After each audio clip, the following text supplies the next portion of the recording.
Hey guys, it's been a long time, I know.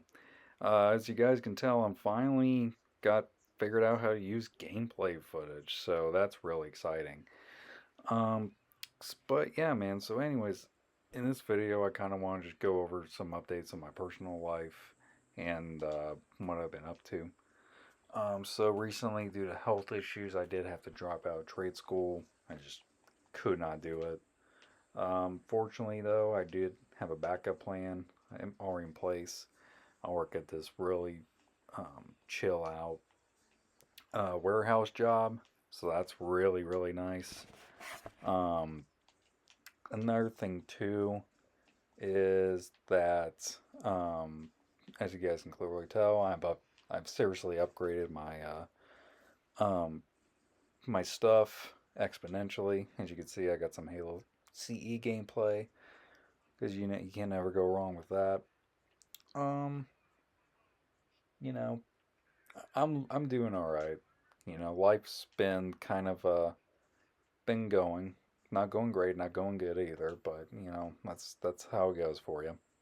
Um, but yeah, guys, I've just been really um trying to get more into video editing and all of that. But the thing I wanted to talk about today is um what are my personal thoughts on the Charlie Kirk situation, right? So, as you guys know, as everybody knows at this point, Americans beyond, Charlie Kirk was killed a little over a month ago, and it's got everybody shook up, man. And I was kind of one of those people that was affected by in some shape or form too, because before this happened, as you guys know, I had been out of the church for a very extended period of time.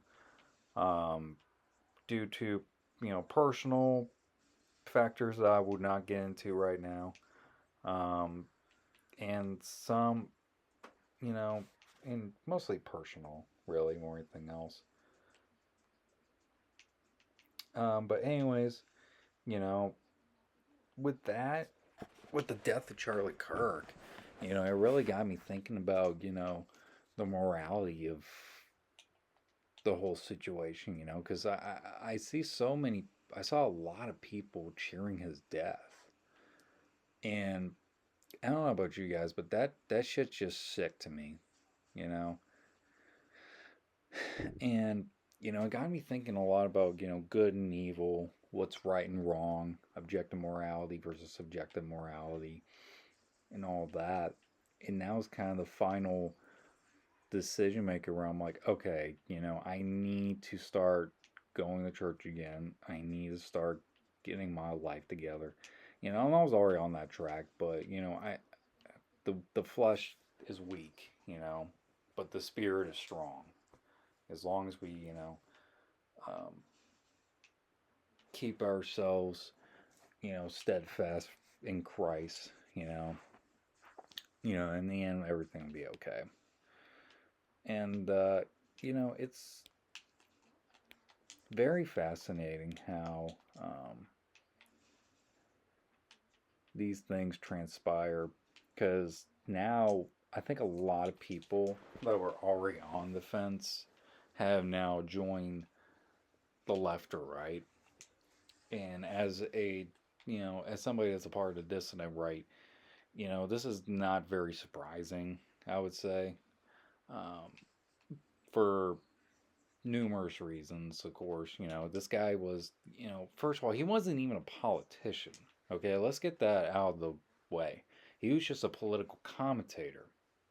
And this is the first of its kind, right? Before that, I don't know about you, but I don't think I've ever heard of a political commentator ever dying. Especially not in the gruesome way that he did. Because I saw the original video, blood and everything, and it was, if you're not um, used to seeing stuff like that, it's a bit of a stomach turner, that's for sure. And knowing the fact that his wife and kids were there, that really adds a whole other factor of just screwed up. Um, And, you know, I feel like because of this, Charlie Kirk has essentially created a fourth great awakening unintentionally with his, quote unquote MAGA martyrdom, as I like to call it. Um, because, now we're seeing more and more people than we ever have in a long time um, be going to church, right? And this is across, Catholicism, Orthodoxy, and Protestantism. So it's all across the board. And, me personally, I would say that's a net positive for obvious reasons. Get more people in church, get people to see the bigger picture of things in general. Um, but I think we're also going to see a lot more tension than ever before, and I think what people need to realize that it's not left versus right per se. It's the poor versus the rich, right? The the church versus the demonic, right? That's the two main enemies we're fighting. The elite and uh, the spirit of the flesh. It's weak, which is the main reason why we're seeing the elite get richer and richer every day due to greed, right? And was what I can't think of the exact passage off the top of my head, but I know goes something along the lines of it's easier to fit the eye of a camel through a needle for is the rich man to get into heaven, right? So I don't know about you, but that sounds pretty on the nose there, right? And I also want to make distinction, there's a difference between being successful and being humble about it versus, you know, just being bougie about it, you know? Because I have met people in church that, are pretty damn successful. Some even millionaires. But they do remain humble about it, giving to the poor and all of that. But at the end of the day, you know,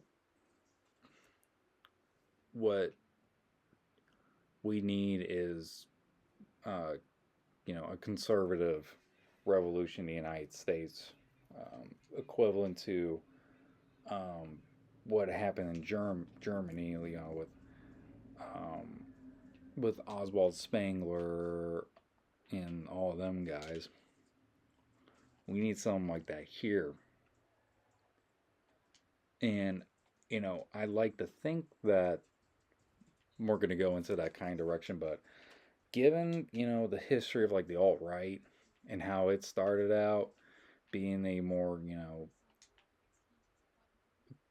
of a think tank than anything else, because back then before it became pretty much co-opted by Wignats, um, it was a place to talk about the new German right, all the stuff that's going on in France with Alain de Benoist and all that. Dugin's for political theory. Um, the German conservative revolution, like I said earlier. Um, the Dark Enlightenment or the neo-reactionary movement, where you like to call it. All these things. Oh, and even Keith Preston of the National Anarchist movement was a part of it for an extent for a short period of time.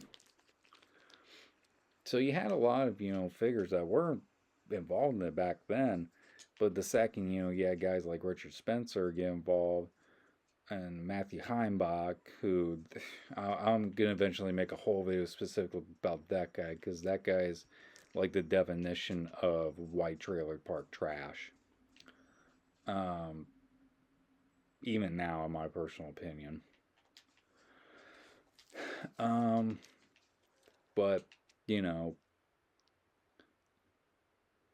I think I hope, I really do hope that, you know, this will hopefully create some kind of, American conservative revolution of some kind.